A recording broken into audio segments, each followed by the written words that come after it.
Bienvenidos a La Habana, en Cuba. Soy Juan Carlos López y durante la próxima hora vamos a estar repasando en esta edición especial de Choque de Opiniones lo ocurrido durante la última semana en este país. Las primeras reuniones de normalización diplomática entre Cuba y Estados Unidos. Pero vamos a comenzar esta primera media hora con una de las figuras más influyentes en la Cuba de hoy. Se trata de Eusebio Leal, el historiador de La Habana.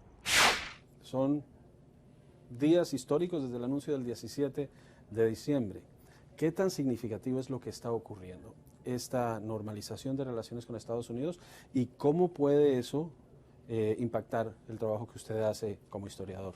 Bueno, esa voluntad de normalización que está expresada por ambos presidentes al mismo tiempo es el fruto de una negociación larga y yo creo que en este sentido fecunda. Ahora comienza otra etapa. Las negociaciones toman una nueva dimensión, en la cual no se pueden borrar en 10 días, ni en 10 semanas, ni en 10 meses las cuestiones que han durado décadas. Pero no cabe la menor duda que tiene una gran importancia, una enorme importancia, y en nuestro trabajo patrimonial nunca hemos dejado de tener una relación con las instituciones patrimoniales de los Estados Unidos. 1898, la corona española se va de las Américas, Puerto Rico, Filipinas, Cuba. En el caso de Cuba se habla de independencia, pero no es hasta 1902 que se funda. En 1902 se funda la República como resultado de una convención constituyente en la cual el ocupante militar de los Estados Unidos, general Leonard Wood, presenta a los constituyentes una alternativa que los divide. Cuba lo sería, sí, pero tendría que tener relaciones particulares con Estados Unidos. Estas relaciones se basaban en que no podría tener otras con otras naciones que perjudicasen el intereses norteamericanos. Les pide además que exista un tratado de reciprocidad y buena vecindad que suponía una presencia privilegiada del capital norteamericano que como resultado de la devastación de la guerra había quedado casi propietario, ya lo era, pero ahora más, de las tierras empobrecidas y de los capitales arruinados en una lucha que duró casi 30 años.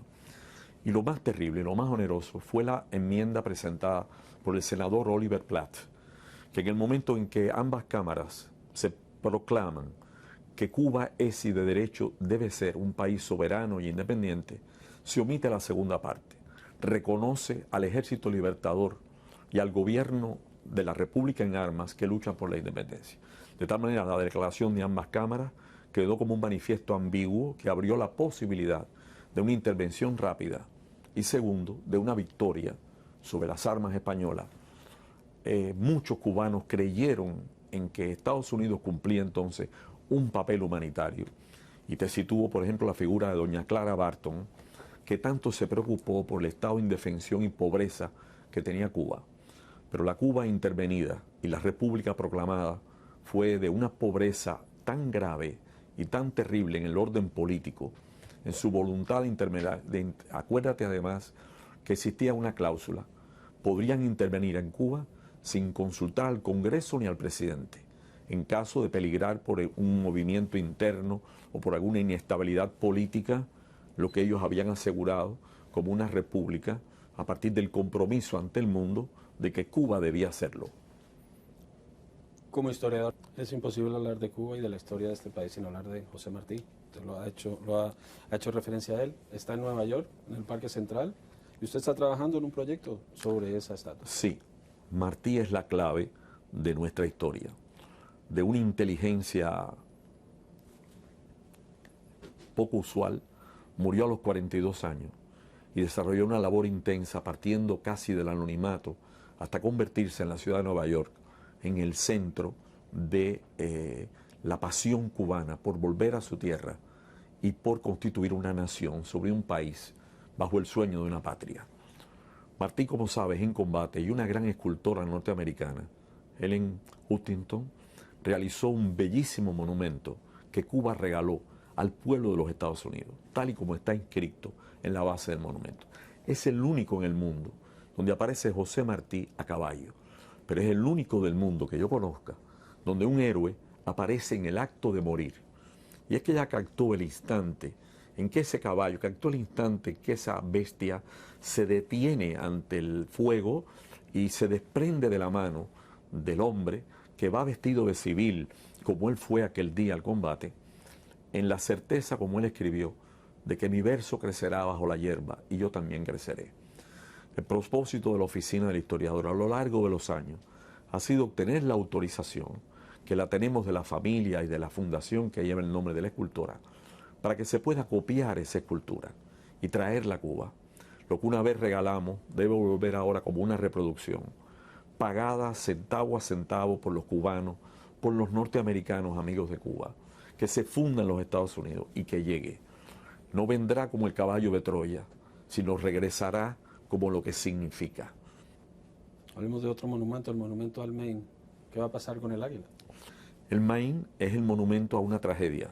La voladura, al parecer accidental, como ha escrito y demostrado el almirante Richcover en un brillante trabajo de diploma, que fue instrumentado y utilizado acusando a España, lo cual no fue verdad, de haber dado fuego, haber volado el 15 de febrero de 1898 al crucero acorazado, con una pérdida horrenda de vidas de jóvenes norteamericanos que venían a bordo de la nave y que había llegado en medio del peligro de una Habana que estaba subvertida ya por un Estado revolucionario a punto de concluir la guerra de Cuba.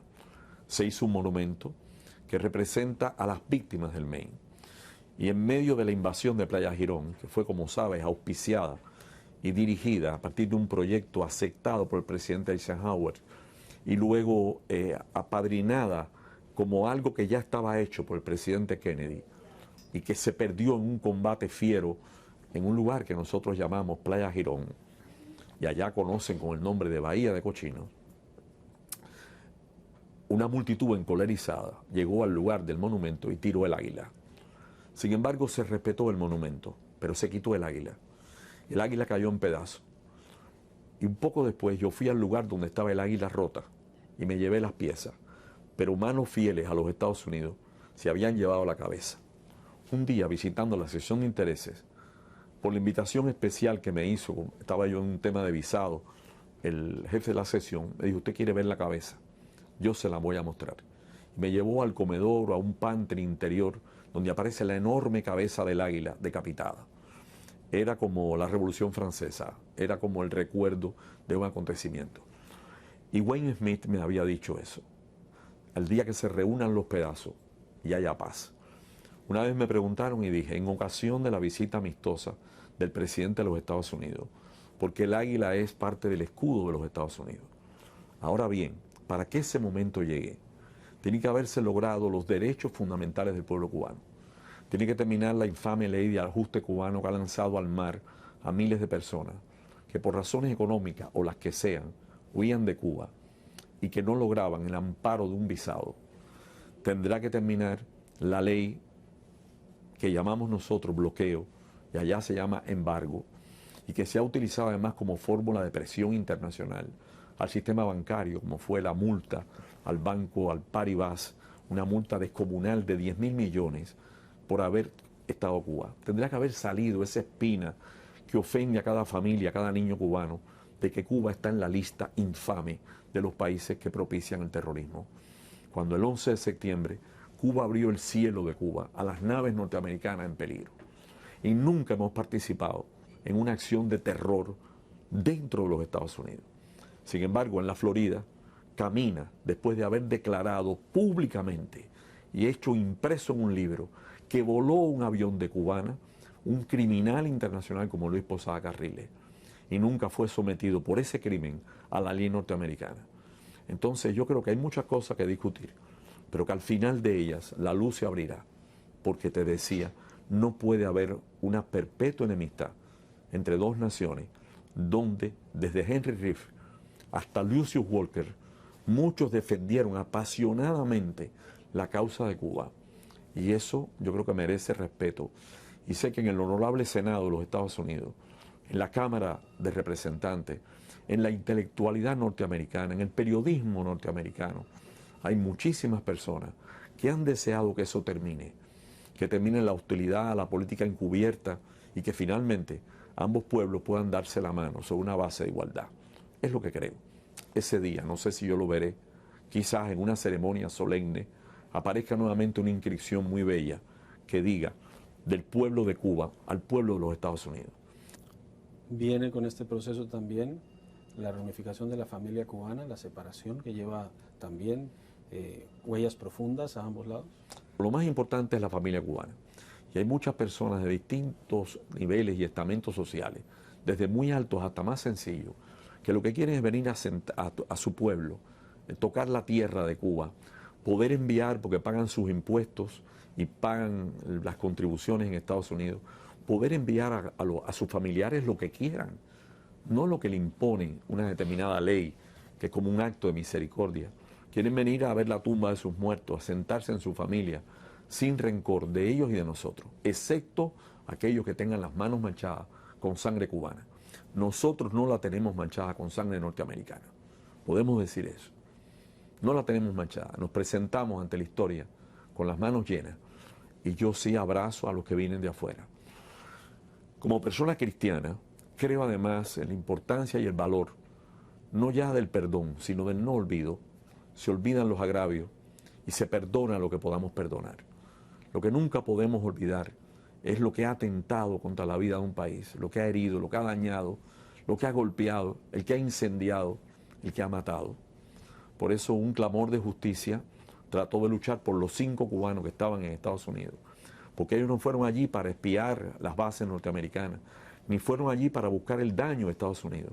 El presidente Clinton sabía, porque Gabriel García Márquez, que está muerto, me lo dijo, llevó el mensaje de Cuba, alertando en muchas ocasiones de hechos delictivos que se cometerían en Estados Unidos después del 11 de septiembre, contra la seguridad nacional de los Estados Unidos. Sin embargo, los nuestros fueron encarcelados perpetuamente, hasta que finalmente, después de una negociación, han salido. Yo creo que los cubanos tienen al fin que encontrarse con sí mismos y encontrarse, como te decía antes, nos encontramos de pie. No venimos como menesterosos con las manos abiertas a pedir, porque hemos vivido y porque hemos sobrevivido y porque hemos llegado a este punto sin ellos. Yo bien, si vienen bien, me parece bien. Yo pienso, como te decía en una ocasión, que todavía los viejos hablan de cosas que tenían un nombre casi comercial de los Estados Unidos, porque había una relación tan intensa entre ambos países que eso era así. Hoy el mundo cambió y hace falta estar intercomunicado, hace falta el correo. Te podrás imaginar el correo, que pueda llegar el correo con los sellos de Estados Unidos, que la gente pueda recibir las cartas de su familia. Tú te imaginas, yo tengo hijos míos en Estados Unidos. Mi madre murió a los 100 años. Sin embargo, desgraciadamente, en sus últimos años, estaba vigente aquella ley o aquella disposición del presidente Bush, por la cual las familiaridades determinaban la probabilidad de venir y después en un determinado tiempo había que esperar X años. Mi hija nunca pudo venir a ver a su abuela porque se le impedía esa infame disposición. Pero además los padrinos, que en nuestra cultura hispana son tan importantes, no podían venir, ni tampoco los tíos. De tal manera que se hizo una disposición arbitraria contra la familia cubana. Todo eso tenía que acabarse. Yo volví a ver a mi hija mucho tiempo después y me alegro. Nos dimos un abrazo y nos encontramos. Teníamos correspondencia, teníamos noticias. Murieron además parte de mi familia en los Estados Unidos. Recuerdo cuando fui la primera vez y llegué a ver a aquellos ancianos en una calle en la 7ª Avenida de Nueva York, la emoción de verlos después de tantos años. ¿Qué sentimiento podía tener yo? ¿Qué sentimiento podían tener ellos? Todo eso debía derrumbarse. Errores se cometieron. Dificultades grandes existieron. El estadio del castillo sitiado obliga a los defensores del castillo a mirar con recelo todo lo que llega a la muralla. Pero si finalmente vienen realmente con una corona de paz, bajaremos el puente levadizo y saludemos a los recién llegados. Y le brindaremos de nuestra mesa, como tú lo has recibido, lo que nosotros tenemos. Hay cubanos que pueden no pensar igual. Toda unanimidad es sospechosa, pero nadie podrá hablar de torturas, ni de desapariciones, ni de graves crímenes sistemáticos contra la humanidad. Nadie podrá hablar de eso. Desfilan por las calles y caminan. Hablan en la televisión desde espacios confortables, algunos no. Algunos parecen más confundidos con la realidad o no se han integrado a ella, pero otros no. Busquemos la inmensa mayoría de ese pueblo, el pueblo austero, sufrido, que necesita muchas cosas, lo cual indica también que dentro de Cuba se requieren y son importantes los cambios, porque nada permanece estático. En ese sentido, la voluntad del general presidente y del país es hacer todos los cambios que ya Fidel, en un momento extraordinario de su vida política, definió. Hacer los cambios que sean necesarios. Pero habrá que oponerse para hacerlo a poderosas fuerzas internas y externas, a los que no convienen, a las circunstancias complejas de la realidad internacional. Pero al final de todo eso, triunfaremos. Para terminar, ¿hay idea de lo que puede ocurrir, de lo que viene? Una vez ya el 16 de enero comenzaron a implementarse cambios concretos. Los estadounidenses van a poder venir a La Habana y utilizar sus tarjetas de crédito. Algo que podría parecer superficial, pero que ese ingreso de fondos y esa disponibilidad de turistas va a tener un cambio. Acá hay una dinámica que va mucho más allá. Las regulaciones son de 60 páginas. Este proceso permite vaticinar lo que será Cuba en 10, 20, 30 años. Yo no creo que sea reversible lo que se ha hecho. Me parece muy bien que puedan venir con su tarjeta de crédito. Mi niñez era otra. Mi niñez habían turistas y La Habana estaba llena de casas de juego, habían barrios del genocidio, llegaban los buques de guerra y bajaban los marinos. Hay la escena terrible de un marino norteamericano orinándose sobre la estatua de José Martí. Y la explicación del embajador norteamericano está filmada y grabada, en la cual ni sabe pronunciar el nombre del apóstol de Cuba. Pero eso cambió. Los norteamericanos que vienen ahora son familias que vienen con su vestuario característico, son generosos y buenos con las personas. Muchos no sabían con certeza ni el diferéndum, ni el programa, ni nada por el estilo. Pero el bloqueo persiste. Y Cuba no puede utilizar, se ha hablado de las tarjetas de crédito, pero habrá que negociar, porque Cuba no puede utilizar la moneda norteamericana, no puede utilizar el dólar en sus transacciones internacionales. Las subsidiarias norteamericanas no pueden meterle a Cuba absolutamente nada. Si se vende, tiene que haber créditos. ¿Quién los dará? Créditos hasta ahora, lo que se ha comprado allá, a partir de una grieta en el bloqueo, son alimentos. Hay que pagarlos al cash. Ningún país del mundo puede hacer eso. Y más un país como el nuestro. Que sí, hay muchas cosas que modificar. Yo no estoy en la negociación. No puedo presidir, no puedo predecir ni aún en mi bola de cristal qué pasará. Pero por el resultado que he visto de año y medio de sigilo en una negociación que ha sido bordada por ambas partes, yo creo que no tengo duda alguna y creo que el presidente Obama, que será fieramente combatido por esto, será concluyente. Hay una broma que andan circulando y es un supuesto diálogo entre Fidel y el Che en los albores de la revolución, en lo cual él le preguntaba el Che al comandante, broma, ¿y tú crees que algún día tendremos nuevamente relaciones con Estados Unidos? Y la broma responde, sí, Che, cuando hay un presidente negro en Estados Unidos y un papa argentino. Yo pienso que yo, que nací en medio de la historia del Ku Klux Klan, que vi la determinación del presidente americano para integrar las escuelas americanas, que vivimos en la muerte de Martin Luther King y su discurso memorable, ver a un presidente que finalmente ha llegado y que es un hombre que conoce la Constitución, que es un abogado, él y ella, conocedor profundo de la ley. Yo sé perfectamente que también ha querido borrar esa infame ocupación de la base naval de Guantánamo, convertida en un centro de detención, denunciado gravemente y que él ha tenido la voluntad de quitar y que no ha podido. Yo creo que hay que darle un apoyo al presidente Obama en su determinación sobre Cuba y ser las poderosas fuerzas internas allí que van a tratar de oponerse a vetar que un embajador sea nombrado, a vetar que Cuba nombre el suyo. ¿Sabes cómo se unen las facciones para lograr un objetivo, en este caso negativo? Pero yo creo que sí, que independientemente de que no sé lo que se va a negociar y en qué condiciones, pero puedo intuir que serán negociaciones arduas. Lentamente, después de la tempestad, vendrá la calma y después amanecerá.